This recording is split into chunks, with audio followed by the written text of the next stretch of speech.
Greetings, fellow scribes! Welcome back to the archive!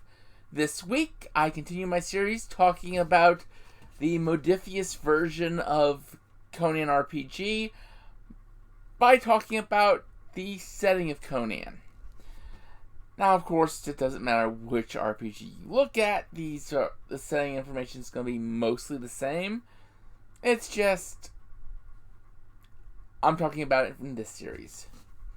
So sit back, relax, and enjoy as we talk about the lands in a time of high adventure. What does one think about when one thinks of Conan? Well, we have some great movies from the 80s and early 2000s that give us some ideas. We have a cartoon series, and it basically is the whole idea of a savage world, a world of barbarians where cities are few and not really civilized. More places where people from all over come to trade. And that is sort of the idea we come across. But that's not really the setting Howard created. Yes, Hyboria is a barbaric land where people are more than likely ready to kill you if you're impolite to them than anything else. But at the same time, it's not quite the savage world we've seen. First off, you have to really look at it like this. What you mostly saw with Conan is Cimmeria. That is the core area that he was in. At least in the movies. And yes, I know the movies traveled all over, but when you really get down to it, the area he was in, what we saw, was more Cimmeria than anything else. Howard kind of used different cultures as inspirations for the different cultures. Stygia was modeled off of a romanticized 1930s view of ancient Egypt. Much has changed with our modern understanding, but it's still, from Howard's time, that was what he was looking at. Aquilonia, the shining jewel of Hyboria, was actually modeled off of pre-Renaissance France. And you see this in the fact that knights in heavy armor are a thing that is part of Aquilonia. That it is a land of culture and art and refinement and, of course, heavy armored knights. The northern reaches, Vanaheim and such, were sort of modeled off of the, again, 1930s view of what the Viking lands were like. And, that was very much a case of, again, the scholarship since then has changed much of the understanding. And every region kind of dealt with something like that. You have the areas in the south that are the so-called Black Kingdoms. Those were modeled off of Great Zimbabwe and similar countries. And that's the roots of the cultures. They're not identical, and there's many liberties taken, But whenever you deal with a region, and I'm really happy to say that in the core book on page 204, it actually gives a reference to which cultures Howard used as his inspiration for the starting point in creating the cultures of Hyboria. But there's other things we think about when we think of Conan. We think of magic. And yes, that really is a part of the setting.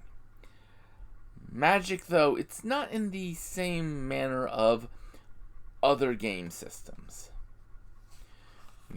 You're not going to have someone cast a spell and in combat and bam, it does something. Magic is often ritual and takes a long time. Even if it's something done in combat, it can take time in the middle of a fight to cast a spell. Which is the thing. Magic is potent. You can actually destroy a fortification's walls. You can raise up an army of the undead. You just can't do it like that.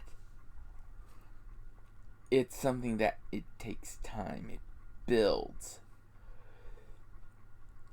And because of that, magic was actually a lower element in Howard's stuff. Yes, magic was a key part of it. But it's not a high magic setting. Hyboria is extremely different from the classical idea of a fantasy setting. Because let's face it, the classical fantasy setting that we think of today is based on J.R.R. Tolkien. We don't actually see things the same way anymore that Howard did. Howard's was a icon, the extreme notion of ultimately a savage world. There's actually a great quote attributed to Howard that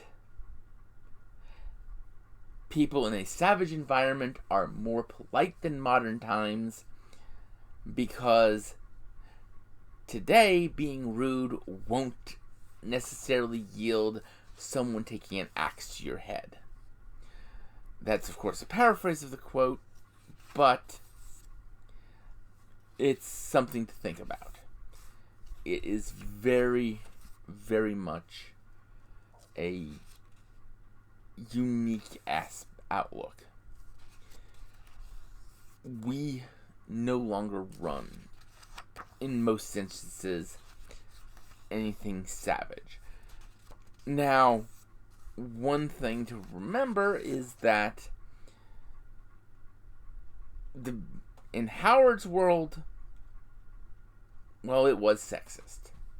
Women did tend to be slaves more than anything else. But at the same time, there were very strong women. Valeria, for instance. Conan's great lost love. The pirate queen of the Barashan Islands. Entities like that. Even Red Sonja, even though she was not created by Howard, but was created by Elsbrog de Camp and set in Howard's worlds, the Hyrcanian warrior woman. She is an example of the type of women that would be strong and thrive in the setting. Yet at the same time, you still have your dancing slaves, your women being taken to be sacrificed, and all that. This, of course, is a product of the time that Howard was from, and it's something that you have to think about when you are running in this setting. But at the same time, you have to think about the fact that ultimately the setting is a meritocracy. People who are good at what they do rise to the top. Because if you're good at what you do, no one's going to care that you're a woman who's using a sword. They're going to care that you're good at using that sword. They're not going to care that you're a woman calling up an army of the undead. They're going to care that you've called up an army of the undead. And really hope you're not going to use it against them. That sort of thing. And ultimately, that's the setting discussion that I'm going to have for Age of Conan. I know it's not really much, not as in-depth as I do in others, but there is really just so much to cover. I will probably be more inclined to cover different regions in in-depth videos in the future. Next week, however, I'm going to talk about the system, and then I will do character creation as its own separate video. So until the next time, I'd like you all to remember to have fun and keep gaming.